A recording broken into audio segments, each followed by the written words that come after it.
Welcome back. Introduction to Business, Business 101, online with Professor Joe Lane.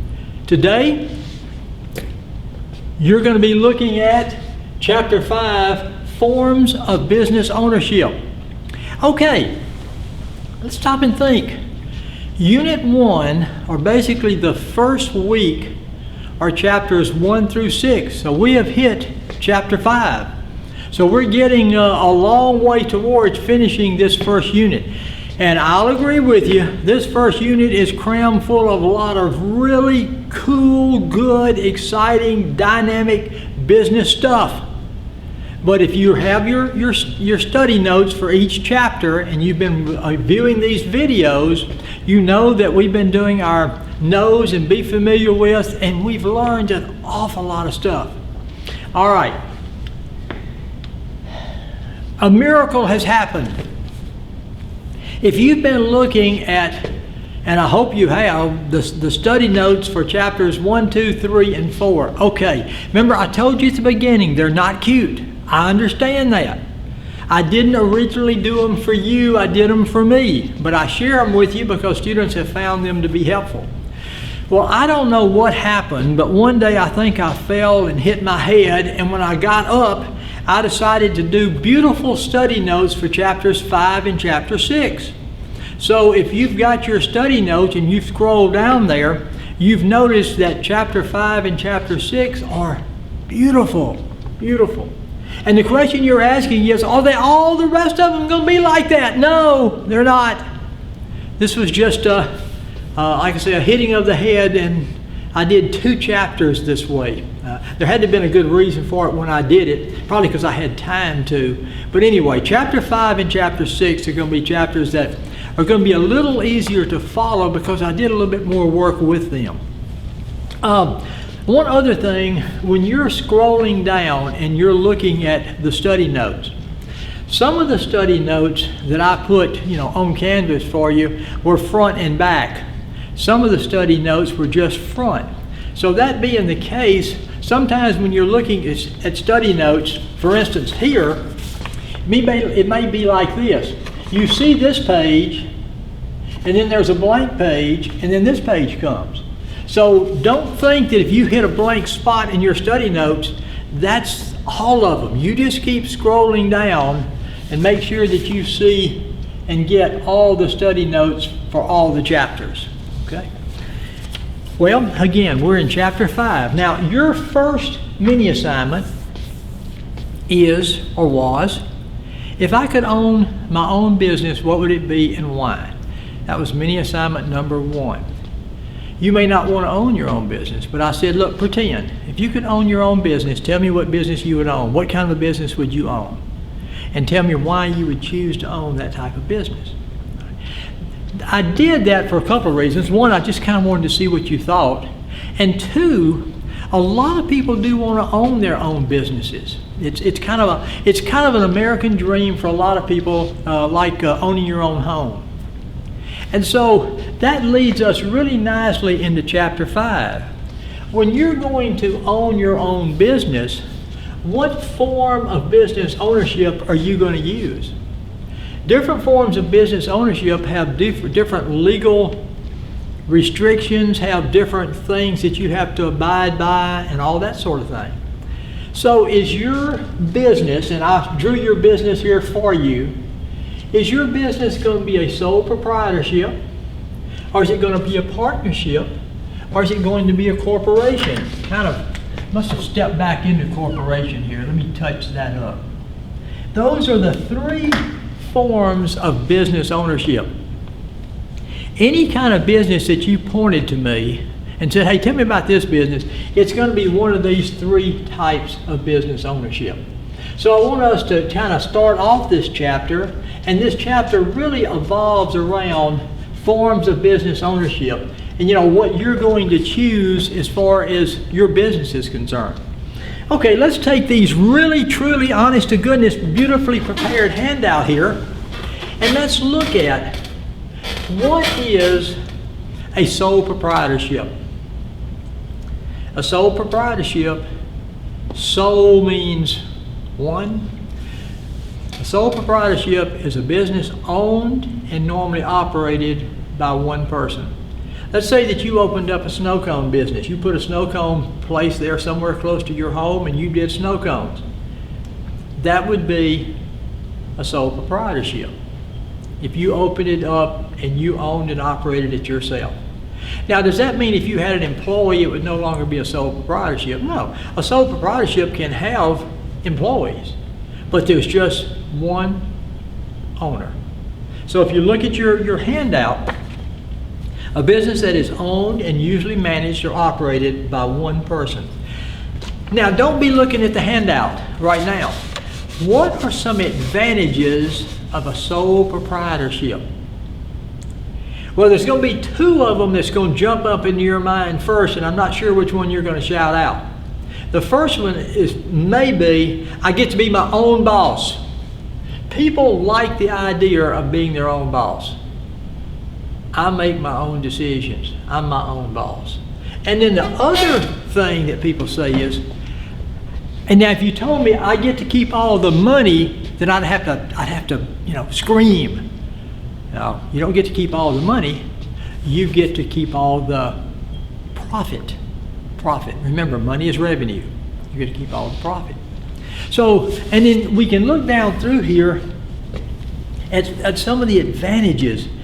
Ease of starting, not hard to start a sole proprietorship. Being your own boss, pride of ownership. You have a business of your own. That's pretty cool.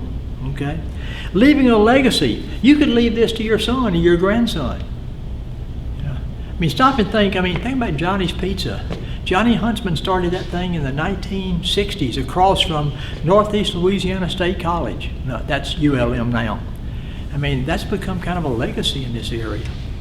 Retention of profits. You get to keep all the profits. And no special taxes. Now, what that means is, if you work somewhere, you get a W-2. And to pay your taxes on. Well, in a sole proprietorship, the same thing. Whatever profit you have, you report that and you pay taxes on it. You just pay taxes on it just like you would pay taxes on wages or salaries that you get from working with somebody else. Disadvantages of a sole proprietorship. Well, you're your own boss. That means you make all the decisions. Sometimes it's helpful to have somebody else to make decisions. If you know a sole proprietor, do they just work a few hours a day and then the rest of the time they're kind of, sitting out in the cool breeze or out fishing or playing golf or tennis or something like that? Sole proprietors work long and hard hours. There's something else. Now, let me look at this first one here. Unlimited liability. All right, let's talk about what that is. That's the biggie. You are a sole proprietor and you have a business. You have a nice home. You got a couple of nice cars. You maybe have a boat. You're doing good. But for whatever reason, your sole proprietorship starts getting into some serious financial problems and you build up some serious debt. And all of a sudden, your sole proprietorship goes belly up. And you owe a lot of people a lot of money. Now, can your sole proprietorship be sold off by your creditors, the people you owe money? Can all of that in the inventory and everything be sold off to satisfy the debts that you owe? The answer is yes. What about your private stuff? The answer is yes. Creditors can come after your private stuff, your home, your cars, your boat, just like they can come after your business stuff. Because as a sole proprietor, there's no different.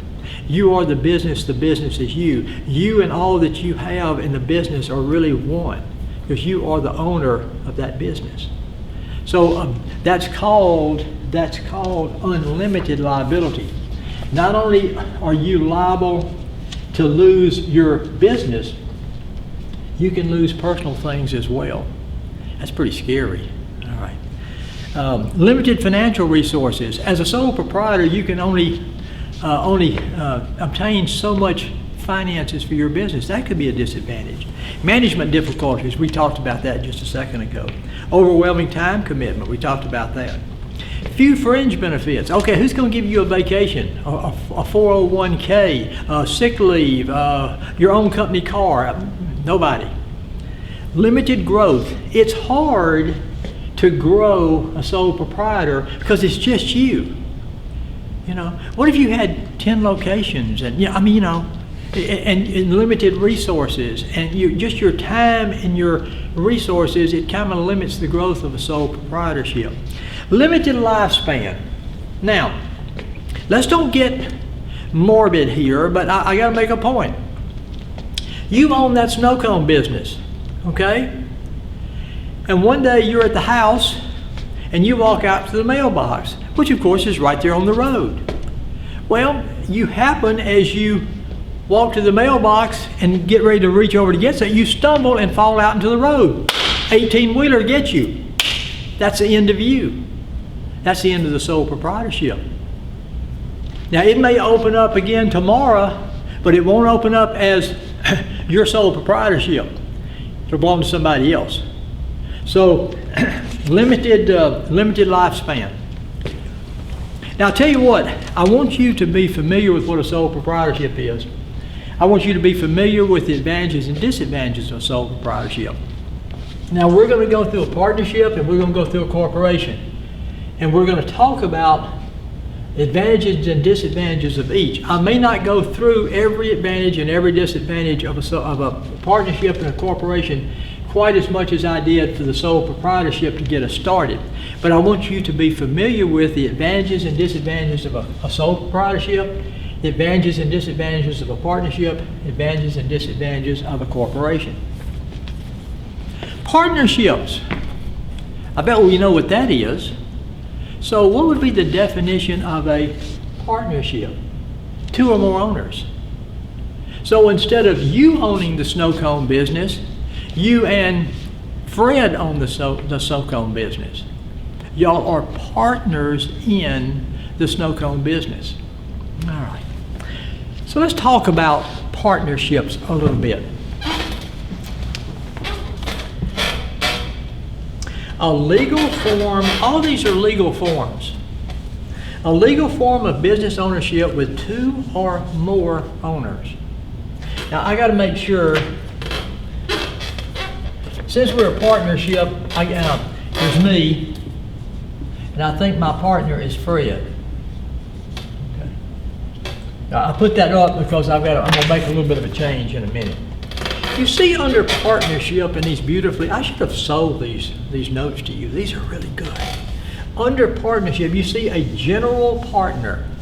Now, Fred and I are general partners. We both have contributed money to the firm, to the snow cone business, to the company. We both work in the business. We're both very involved in the business. So both of us are general partners. A partner who has unlimited liability and is active in managing the firm. Okay. Also, one day, Nancy came by our snow cone business. And Nancy said, looks like y'all got a really good business. Have y'all ever thought about maybe expanding? And we say, we really have, but we don't really have the money to do that. And Nancy says, I think I'd like to invest in your business. I'd like to put some money into your business. I don't want to make decisions. I don't want to get involved in it. I don't want to do anything like that. I just want to make an investment into your business. Now, why would Nancy do that? Because Nancy wants a part of the profits. That's something you have to do. If you're a partnership, you have what's called articles of partnership or co-partnership. And, as Fred and I are partners, we're going to have to make decisions about who does what within the business, who's going to get what part of the profit, and that sort of thing. It may be that we split the profit of the business 50-50. But if Nancy comes in and says, I'd like to invest this much money in your business, I don't have anything to do with it. I'm busy. I've got my own career and everything, but I'd like to make an investment. Well, we'd like to have that investment money because we could expand, maybe open up another second location. But to do that, Nancy's going to want a part of the profit. So we may change it agreeable to all three, since we're going to be operating operating the business, I get 40%, Fred gets 40% of the profit, and Nancy gets 20%. Obviously, her percentage of the profits is less because she's not working in the business, she's simply investing in the business. Nancy would be known as a limited partner. Her involvement in the business is limited only to an investment. Does that make sense? We okay with that? An owner who invests money in the business but does not have any management responsibility or liability for losses beyond the investment. Okay, let's look at a minute. I want to go back to that, but let's look at a minute for advantages and disadvantages. What are some advantages of a partnership? More financial resources. You've got more people investing. You can do more. Shared management and pool complementary skills and knowledge. Now remember, in this case I've given you right here, Nancy's not going to have anything to do with this other than investing. But we have two heads are better than one here. So in making decisions and splitting up responsibilities and stuff, there's a couple of people that can do that now. Longer survival. If one partner, the partnership can continue.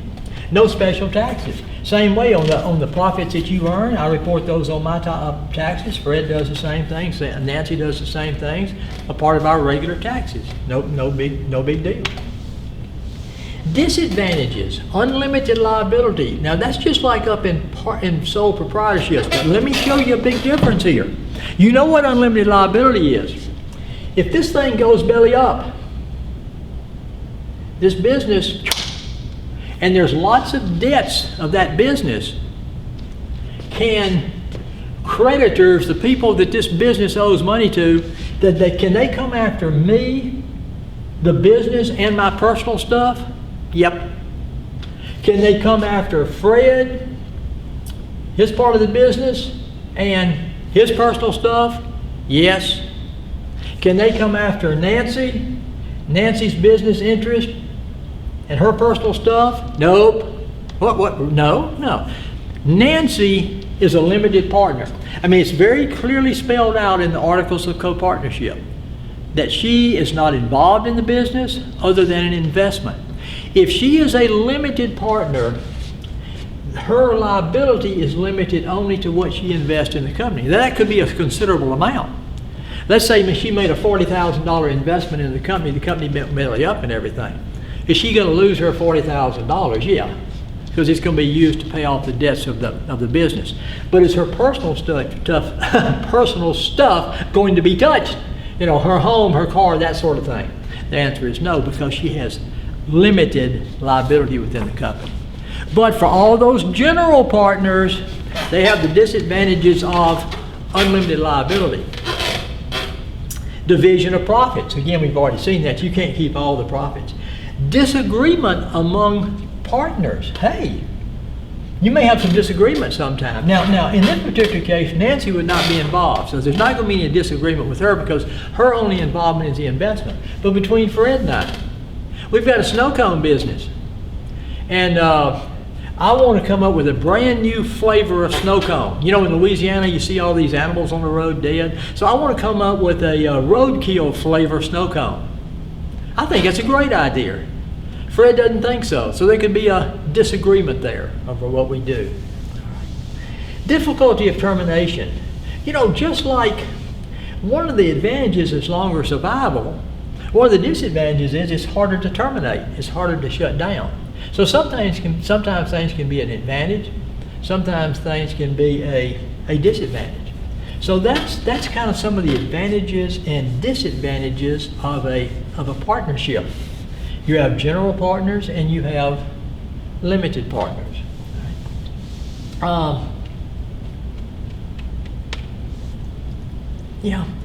Now, let's go. I think I'll throw up here just so you'll have it where you can see it. General and limited.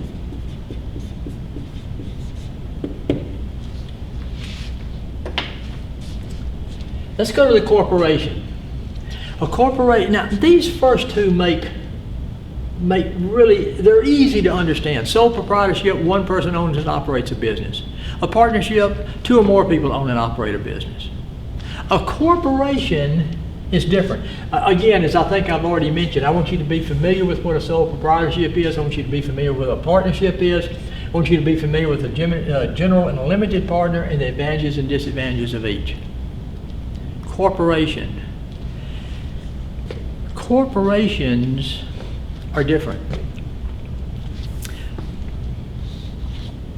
Let's read the definition, which, by the way, I want you to know what a corporation is.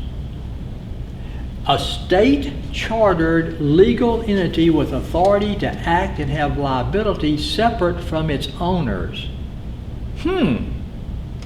State-chartered. Okay, I want to form a corporation. I want to give birth to a corporation. Hey, if I want to start a sole proprietorship, what do I have to do? Probably go down to the local police jury or city, get a permit to operate, start operating my snow cone business. Kind of the same thing with a partnership. It's very easy to start, very easy to begin those operations. But how can you make something? Let's say I've got a snow cone business here, and I'm a sole proprietor, okay? And I walk out in front of my snow cone business one day and I say, by the power invested in me as the sole proprietor of the Joe Lane snow cone business, I now pronounce you a corporation. Does that work? That doesn't work. So how does something how do you birth a corporation? Well, here's the hint. State-chartered legal entity. Most corporations are born at the state level. Almost always. And it's usually the Secretary of State's office. It may not be in every state, but in Louisiana, you apply to the Secretary of State. You fill out some paperwork, articles of incorporation. You fill out some paperwork. You do the same. You send some money. The state will check over your application for a corporation, see if it meets all the legal requirements for that. Then you will be given a corporate ID number, a tax ID number, and that sort of thing. And you'll have to make a report so often. Let's say that you wanted to call your new company Walmart. Ain't going to work. That number's already there, or that name is already there. So they're going to check all the various things and make sure that. But corporations are born at the state level. Is a legal entity. When it's born, there's a sheet of paper. It's recorded. It becomes a legal entity itself. It's alive. It's alive. Chief Justice Marshall of the U.S. Supreme Court, he said that a corporation was a living, breathing, artificial creation of law. It lived and breathed itself, artificially created by government. So that's why it says, with authority to act and have liability separate from its owners. A corporation, let me visualize that for you. Here is a corporation. I'm going behind the camera. Hang on. I want to make sure you can see that. Can I get that too low? No, that's perfect. Here's a corporation. A corporation is separate from its owners. I guess I could do that up here. Let me move my chair. Here's a corporation. This is a business, but this is a corporation. I'm going to draw a line. I'm going to put up, this is a big gully. And here are owners. Owners are separate from the corporation. The corporation can do things in its name. CenturyLink. Can CenturyLink buy stuff in its own name, sell stuff? When it pays its employees, what does it say on the paycheck? Your name, who's paying you? CenturyLink Corporation. Can CenturyLink sue? Yes. Be sued? Yes. Can CenturyLink do things just like it's a person? In the world of business, the answer is yes. It is a living, breathing, artificial creation of law. Okay. So that's the difference. Now, here's what happens. How do you become an owner of a corporation? And again, we're not going to get incredibly deep in this, but we're going to get deep enough to get a good understanding. Ever heard the term shareholders or stockholders? Buy stock. Who are the owners of CenturyLink? The shareholders or the stockholders or the owners of CenturyLink? So the owners or shareholders, or I'll call them stockholders. Normally the owners elect a board of directors.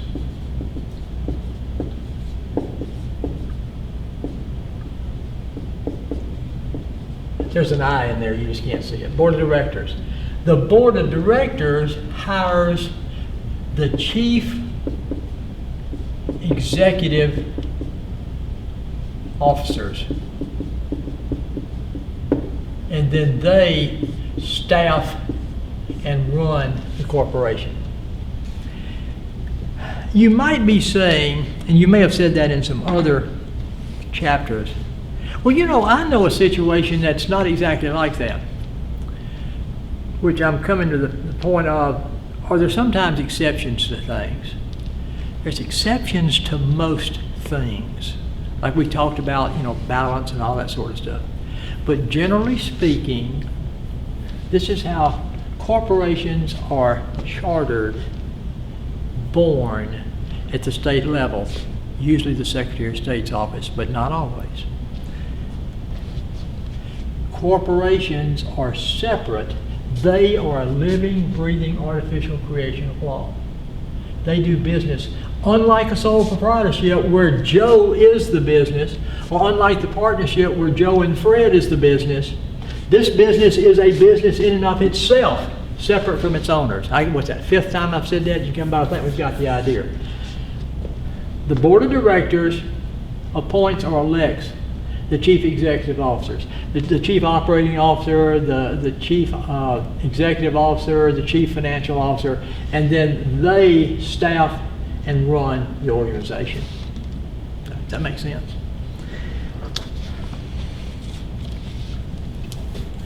Let's look at some advantages and disadvantages. I know I've skipped something here, but I want to look. Well, first of all, let's go back to the definition, which I want you to know. A state-chartered legal entity with authority to act and have liability separate from its owners.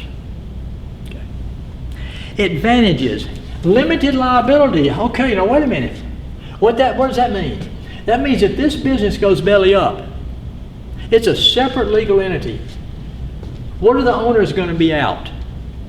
Only what they've invested in the business. There's no unlimited or personal liability for owners. That's good. Ability to raise more money for investments. Hey, if you need more money as a corporation to do some investments or to do some expansions or things, you can simply sell more stock. Size. Corporations can get very large. They don't have to be. Some are small corporations. We'll talk a little bit about those in a minute. But corporations can get very large. Perpetual life. Look, CenturyLink may have, CenturyLink may have 10 million stockholders. If one of those dies, does that affect the company? No, it doesn't. I mean, we're sorry that that person passed away, but from the corporation's point of view, the corporation is a separate entity. Ease of ownership change. Do you want to be an owner of CenturyLink? Go buy one share of stock. You can do that. You can do that any day of the week. Go down to one of the local investment firms. Say, I want one share of CenturyLink. It was selling for about $9.75, I think, yesterday. You get one share of CenturyLink stock, and you are now a owner of CenturyLink. So you can say, well, you know, I have stock in CenturyLink. You don't have to tell anybody you've got just one. Sounds good. Ease of attracting talented employees. If you've got a really good corporation going, a big corporation, you can go out and get good people. Separation of ownership from management. We've already said that. So there's some real advantages to a corporation. Now, just keep in mind, here are the owners. What did we say earlier about profit? Do owners want profit? Part of the profit. I mean, that's why you own a business, right? So just keep in mind that these owners over here, they are not running the operation. They are separate from the operation. The operation is a legal breathing entity of law itself. But remember, owners didn't do this just for fun. They are owning this thing because they want to share in the profits. Just keep that in mind. Disadvantages of a corporation. Initial cost. It takes a little bit to get incorporated with the state and that sort of thing. Extensive paperwork. Yeah, that too. Double taxation, 2 tax returns. I'll talk about that in a minute. Difficulty of termination. Where something can be, perpetual life can be an advantage, difficulty to terminate can be a disadvantage. So sometimes things can work either way. Possible conflict with stockholders and board of directors. Sometimes there can be, I mean, these folks don't run it, they don't operate it, but remember the board of directors, they're the one that appoint these people. So these people don't really want to get in conflict with the board of directors.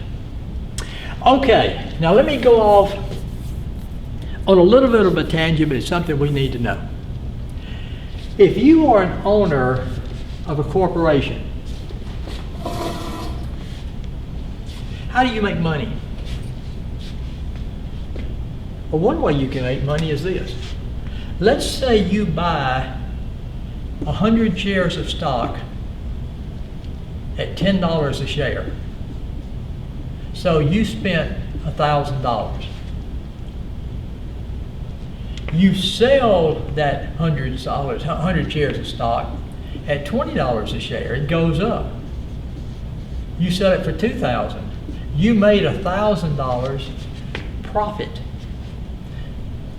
By the way, that's called a capital gain. So one way you can make a profit as an owner of a corporation is buy stock low, sell it high. That difference is your profit, your capital gain.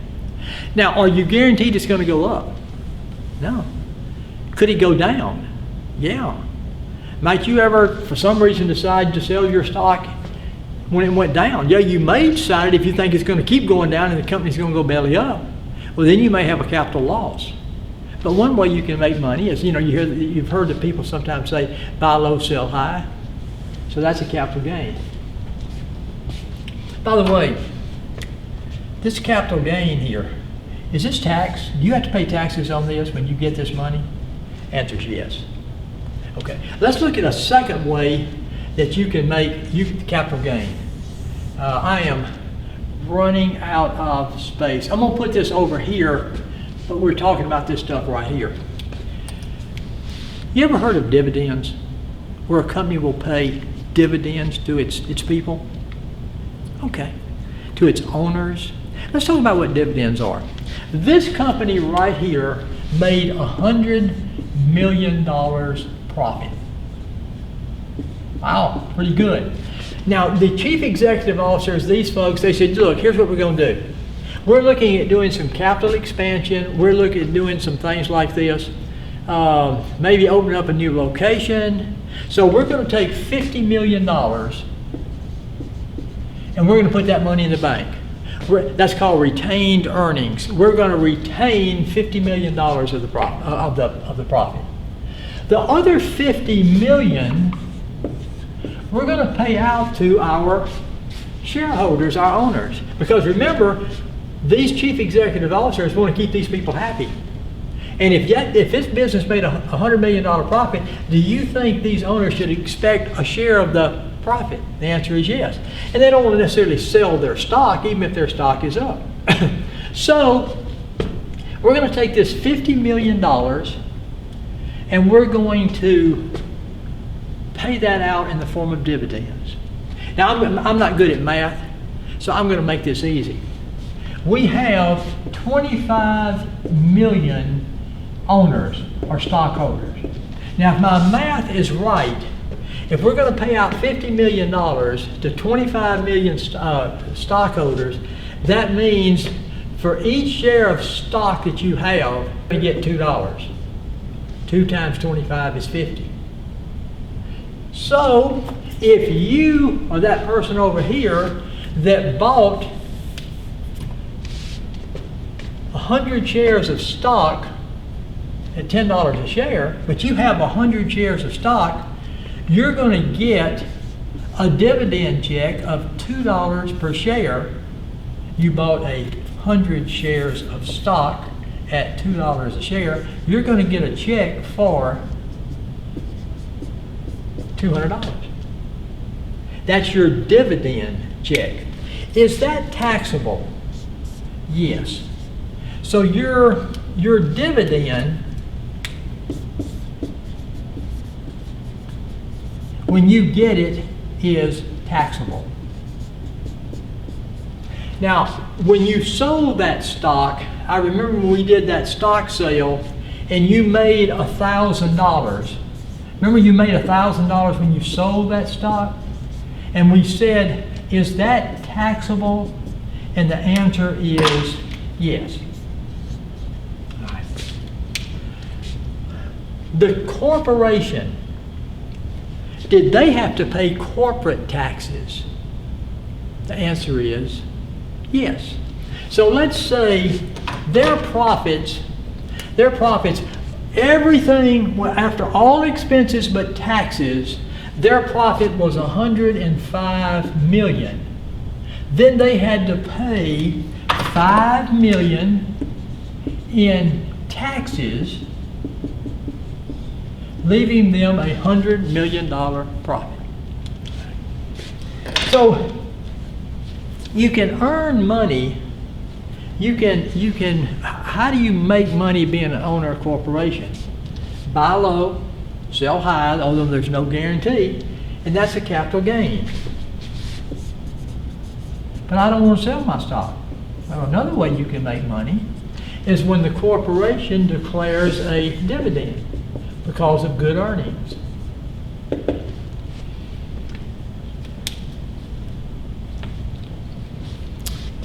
Two ways: dividends, capital gain. Disadvantages of corporations: double taxation, 2 tax returns. Remember I said I'll get back to that? Earnings in a sole proprietorship, profit is taxed one time. You put on your tax return how much you made, it's taxed. In a sole proprietorship, in a partnership, the partners put that information on their tax return and it's taxed. Taxed once when they pay their taxes. A corporation, they are taxed. Corporate profits are taxed twice. One time as a corporate tax, and the second time when money goes to the owners and they pay taxes on that profit. So the corporation pays taxes on that profit, and then owners pay taxes. So it's taxed twice. That's a disadvantage. Double taxation. 2 tax returns. Corporation pays a tax return. The owners pay a tax return. The owners have to file a tax return and pay taxes, provided the company provided a dividend. Okay, does that kind of make sense? Are you okay with that? It's not real complicated. It's just that 2 ways that you can make money being an owner of a corporation, being a stockholder: capital gains or dividends. And on both of those, you have to pay taxes if you receive that. And the corporation has already paid taxes on that profit, so double taxation. If you have just a side note, if you have, say, 100 shares of stock, and that stock goes up, you bought it at $20, and it's now at $30, do you owe any taxes on that? The answer is no. You don't owe any taxes until you sell it.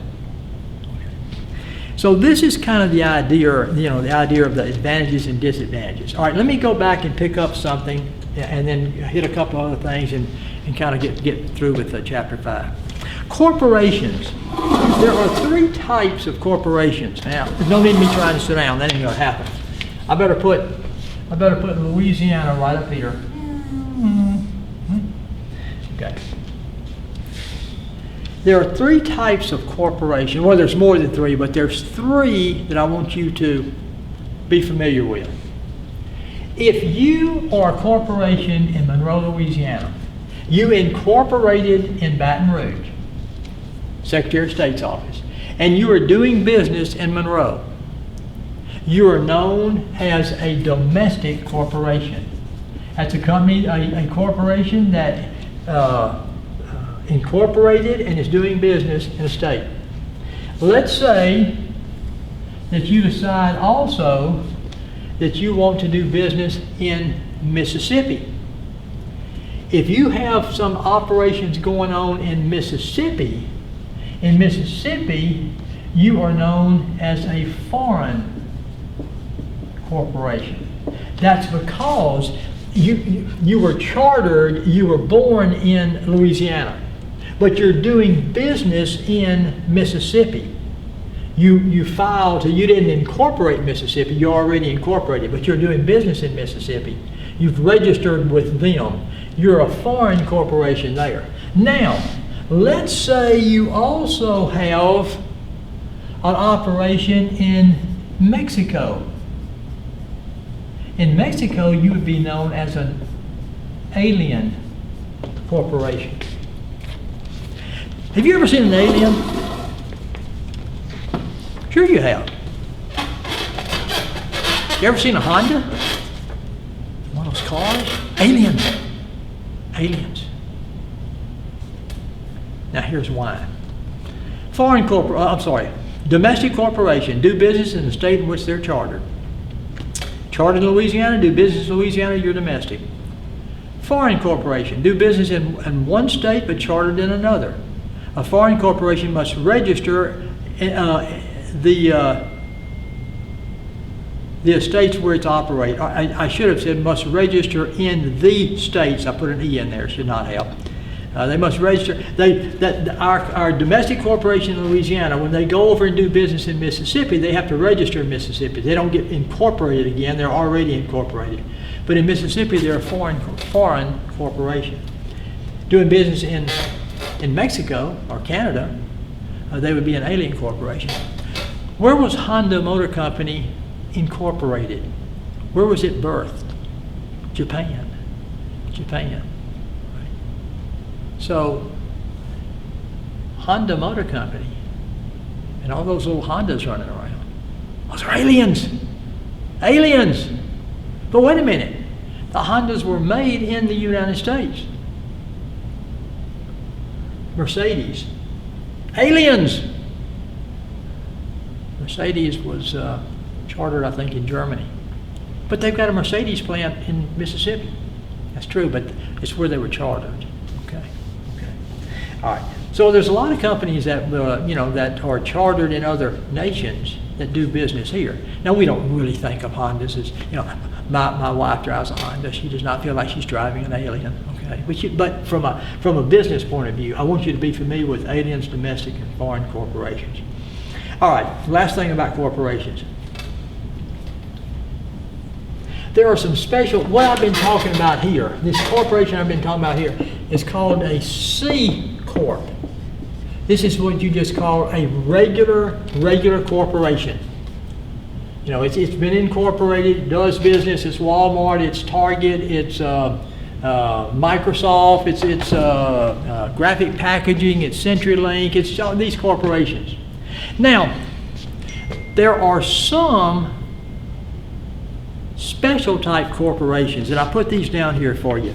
S corporations. I have made a mess of this board. I am really proud of myself. Let me give myself a moment. The C corporation is just a regular corporation. There's also an S corporation and an LLC. Now you haven't seen many S's, but LLCs, Smith, Jones and Thomas Accountants, Smith, Jones and Thomas LLC. Nancy, Belinda, and Sean Physicians, LLC. That's a limited liability corporation. This is what's called an S corporation. Now, what are these? These are corporations primarily for smaller businesses. You can be an LLC or you can be an S. I put down here, an LLC and S is very similar to each other. They have certain restrictions as eligibility requirements. Normally, these are small corporations for smaller situations. And what happens here, one of the real advantages is there's no double taxation. If you're in an LLC corporation, whatever the corporate profits are just taxed once. okay? And there's also limited liability for people that are, owners of an LLC or an S. So you kind of get the advantages of both. You get the advantages of sole proprietorship and a partnership as with one taxation, but you get the advantage of a corporation by limited liability. So you say, well, why don't all corporations become LLCs or S's? Well, because there are restrictions like how many stockholders you can have, how much stock you can issue. There's a number of different restrictions on S's and LLCs. They have been brought into existence for these smaller, like sole proprietorships and partnerships that want to a corporate form of business, but aren't in the situation of doing a full-blown C corporation. Okay. So just be familiar with LLCs and S's. They are similar. They are similar to each other, and they're, I guess I could say, smaller forms of corporations that have certain restrictions as far as being eligible to become one. Merger and acquisition. A lot of businesses do mergers and acquisitions where one business merges with or acquires another business. That's just a part of the corporate world. Okay, so let me explain visually a merger and an acquisition. Here's a merger. Here's a business. Here's a business.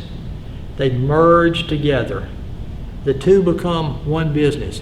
The two entities kind of remain the same, but they've combined. Why would you merge? Well, maybe this company does certain things and has certain strengths in the industry, and this business has other strengths and things within the industry. And so when they combine together, they merge together, it makes them stronger because they can address more things within the industry.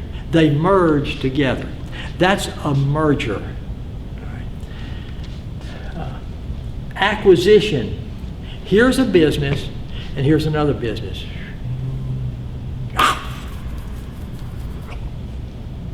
In an acquisition, one business acquires another business, absorbs that business within that business, and there's still that one business. Banks. Sometimes you'll see a bank, OIB bank, here in the Twin City areas. All of a sudden you'll see a bank and that bank will be gone. And in that place there's another bank's sign up on top. It's all of a sudden it's become Origin Bank, or it's become another bank. What happens is one bank has acquired another bank and that bank has gone away and it's become one. So businesses are continually doing mergers and acquisitions. Let me go back to the banking example. Let's say you've got Chase Bank, and Chase Bank would like to get into an area.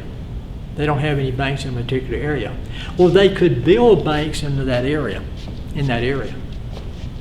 But what if there was a regional bank already there? What if there was a bank already there, a small bank in that area? They could buy that bank out and simply then remove those bank signs and everything, put their sign up, and that becomes a part of Chase Bank. That would be an acquisition. A merger would be when two come together to, basically come together, but their separate entities are kind of still there. CenturyLink acquired Embark here several years ago. I'm pretty sure, they didn't tell me, I'm pretty sure it was an acquisition.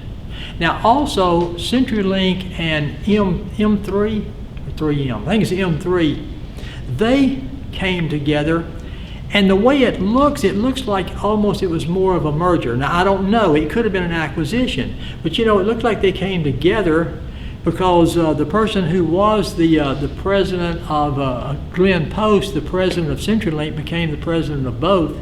But then after he retired, the person who, Jeff, I can't think of his last name, who was president of Embark, is now the president of both. It looks like they may have done a merger.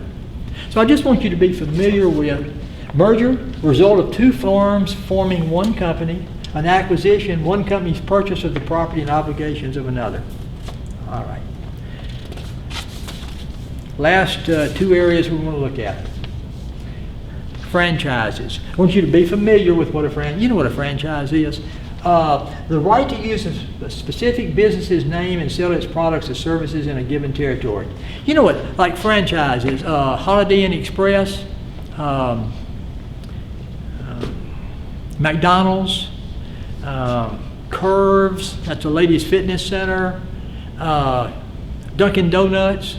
Franchises are where a company, let's say a company wants to expand. But the way they expand is they say, look, would you like to own our business in your area?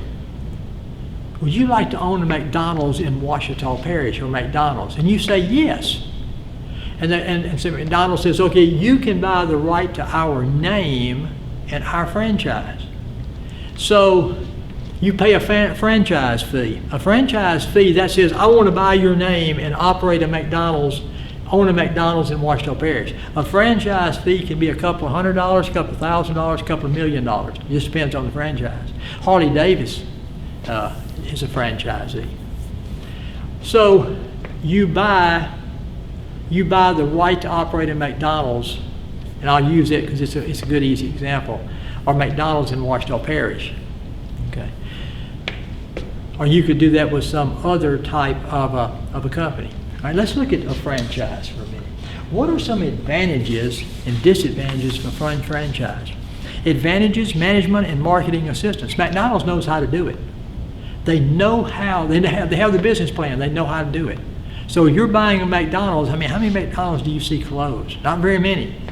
Now, number two, personal ownership. You own it. You have bought the right to own that McDonald's in that area. It's yours. Nationally recognized name. Everybody knows the Golden Arches, or Harley Davidson, or Holiday Inn Express, or Burger King. Okay. Financial advice and assistance. McDonald's can help you get started. Lower failure rate. Not many times do you see these really good, now you have to be careful. You have to make sure you're in with a good franchise. These good franchises fail. Disadvantages of franchise. Large startup cost. Okay, you got to pay that franchise fee. That can be lots and lots of money. Then the building has to be built, that sort of thing. Shared profit. You're the owner, but you're going to pay McDonald's a franchise fee. Are they also going to get a part of the profit? Well, sure. They're going to get a part of the profit too. That's why they're opening up franchises. So they get the fee, but they get the ongoing part of the profit. But would you rather have 70% of the profit of a very profitable McDonald's restaurant, or would you rather have 100% of the profit of Joe's Cafe, which goes out of business in 3 months? You know, so something to consider. Number three, management regulations. You got to do it their way. Now you have a certain amount of flexibility when you own it, but I don't want to use the Golden Arches. I want to use a big screaming eagle up on top of my building. You can't do that. You have to do it their way. Their way is proven to be best. Coattail effects. You're going to live and die by McDonald's. Restrictions on selling. Hey, remember that roadkill flavor snow cone I wanted to do? Well, I've decided I want to do a roadkill burger at McDonald's. You can't do a roadkill burger. You have to sell what they say to sell. And then sometimes fraudulent franchises, you got to be careful if it's a good franchise. Look, if you're your own person, I'm my own man, I own my own woman, I want to do it my way, completely my way, the highway. I don't want nobody telling me nothing. I'm going to make it or break it myself. You don't want to be a franchisee. You don't want to buy into a franchise because they're going to get a share of the profit, and they're going to have some restrictions on you on how you can do things.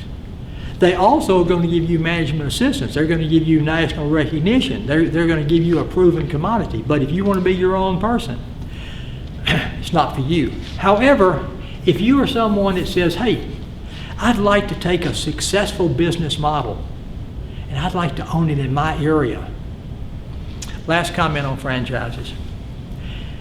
Johnny's Pizza. Johnny's Pizza, the Johnny's Pizzas that are here in this area are owned by Johnny's Pizza. It's Johnny's, and employees of Johnny's Pizza, which I think the employees now own a lot of Johnny's Pizza, but that's a different story. But it's owned by Johnny's Corporation, Johnny's Pizza. They're not franchises. However, and there are some other, I think some places in Texas, maybe in South Louisiana, where you can do a Johnny, and you may know some other places, you can own a Johnny's Pizza's franchise. You can buy the franchise for Johnny's Pizza in that area. And you do it with certain restrictions and everything, just like we talked about.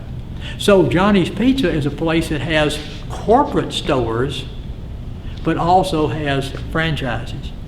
Walmart, Target, like that, no franchises. Every Walmart you see, every Target, most companies, they own their businesses wherever they are, and they hire the employees. But sometimes through franchises, you can expand your business by having other people own it, by selling your name to them, and then having restrictions on how it's owned and operating and getting a share of the profit. Cooperatives. A cooperative is another special type of a corporation.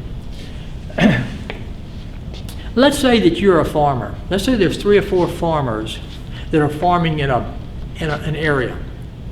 Well, there's certain supplies they need. There's certain chemicals, there's certain small equipment, there's certain seeds, there's certain stuff they need.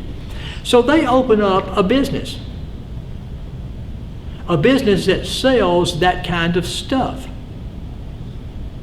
And whenever they need that kind of stuff, they go to that business, which they own, but they operate that business as a separate business.